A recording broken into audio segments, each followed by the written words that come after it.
Hey guys, welcome to Elite Fitness. This is my good friend Ada McMillan.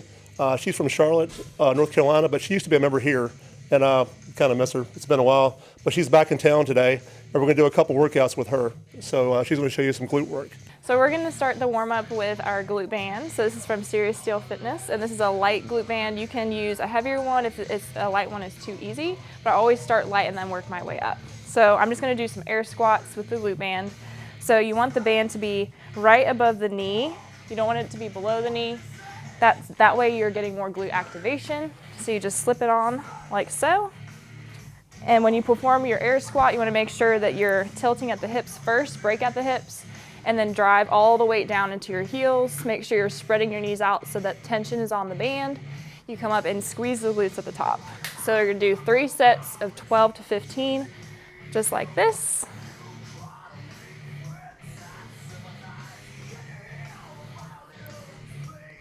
And I'll show you the next exercise we'll do, which is a body weight banded hip thrust. So for these, you want to find a bench or something that you can put your back up against that supports you. And you're going to make sure that the middle of your back is up against the bench, and your feet should be about hip distance apart, not too far away, but not too close, just like right in between. You're going to dip your hips all the way down, keep your chest up, and drive through your heels and squeeze your glutes at the top. And we're going to do the same rep range, so 12 to 15 for about 3 to 4 sets. And this is really activating the gluteus maximus, which is the biggest part of your glutes. And that's going to fire the most when you're doing any sort of hip hinge movement, squats, hip thrusts. So now we're going to go into our first working exercise. So this is called the Nautilus glute drive. And now this machine isn't in every gym, so we're going to show you another version you can do of a hip thrust that does not require this machine. But for this one, we just loaded it with 45s on each side. Now, depending on your rep range and how heavy you want to go, you can either reduce the weight or add weight. That's up to you. This is just merely to showcase what the exercise looks like. So when you get into the machine, it's like a seatbelt, so you're going to buckle yourself in. So this has a adjustable strap. So before you adjust it, position your feet on the platform. Make sure they're about hip distance apart. Your hips should be on the edge of the seat. And you're going to just wrap this around your waist, latch it in, tighten it. And to unload it, you're going to throw your hips up and then push these levers forward. And then you're going to lower your hips and squeeze. And for this, I'm going to do 12 to 15 reps as my working rep range. And whenever you're done, all you have to do is push all the way up through your hips, pull the levers in, and lower it and locking it down into where it stays. So this is the option for you if you do not have a Nautilus glute drive or a glute drive machine at your gym. This takes a little longer to set up, but it's just as efficient, if not more in some situations, in my opinion. So this is a regular barbell, 45-pound barbell. We have 25s on each side, but like I said, you can always gauge the weight to your preference and rep range. And we're going to use a padded, what is this called? Bar pad?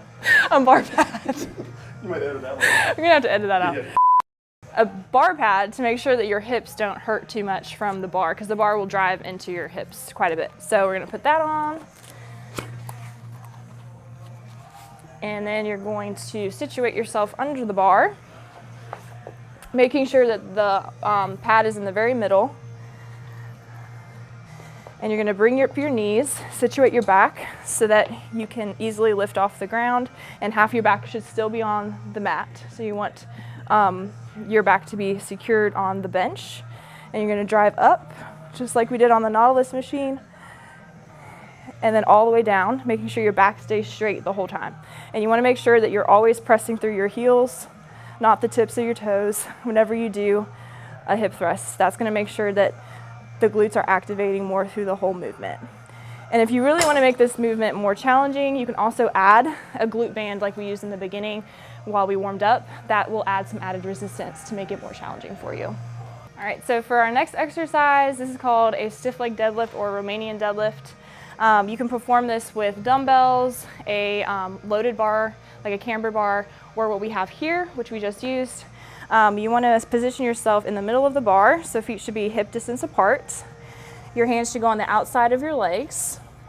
And from this position, we're going to hinge first at our hips. So like we did when we did a squat, so our hips should break first. You're gonna grab the bar with both hands, making sure your back is straight. And we're going to start from the top, and keeping our legs only slightly bent, we're going to drag the bar over our legs and then squeeze our glutes at the top. So this is really focusing on the hamstrings, the lower glute part where the hamstrings tie into the glutes. It's really good for hypertrophy, so muscle breakdown. Rep ranges from 12 to 15 are my personal preference for this type of exercise. So this next exercise is our third exercise, and it's a Bulgarian split squat. This one is going to be single leg, so we're going to isolate each leg, focusing on the glutes and hamstring. So we're going to elevate one of our legs. This is going to support us. And what we're going to do is from this position, we're going to bend at our supporting knee, and we're going to drive all the way down. You should feel a large stretch in the hamstring. You're going to pop up and squeeze your hip forward, so you get that glute activation. So this movement is really focusing on lengthening the hamstring and then squeezing the glute at the top. So it's really good for the hamstrings, the glutes, the whole posterior chain. So this is our fourth exercise. It's called a cable pull through. So we're going to be isolating the glutes solely and hamstrings on this exercise. It's a really good finisher.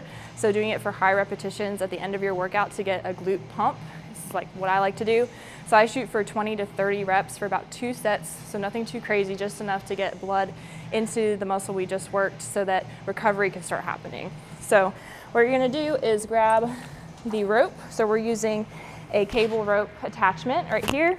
You're going to use whatever weight you're comfortable doing that's challenging, that you can get 20 to 30 reps in. So we're going to walk forward. Feet should be wider than hip distance apart, making sure that toes are pointing out. We're going to keep our knees slightly bent so we're not breaking at them, but we're supporting ourselves with a slight bend in our knees, keeping your back straight. You're going to hinge at the hips and then come up and squeeze the glutes at the top. And what you can do if you want an added challenge is don't lock out at the top, so keep constant tension the whole time. So from this position, from the bottom, you come up, and then it's a constant tension. So we're not stopping at the top. We're really getting a good stretch with the hamstrings that way. So this is going to be our last exercise. So this is the hip abduction. So there's adduction and abduction. We're going to be doing the abduction option, which is the opening up of the legs to really hit the adductors. So this is going to be, again, for 20 to 30 reps, just to really bring blood into the working muscle. So from this position, I make sure that my back is on the bench, but then I like to lean forward a little bit, keeping my back straight.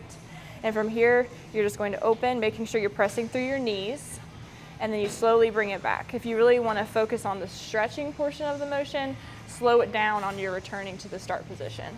So we'll do 20 to 30 here. It should be very challenging, and by the end, your butt will be on fire.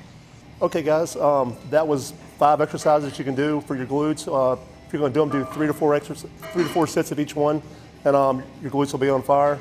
Yeah. This is the glute girl right here. She knows what she's doing. It's an awesome workout. Thanks for watching. Thank you. Yeah, please subscribe, like, and share. Thanks.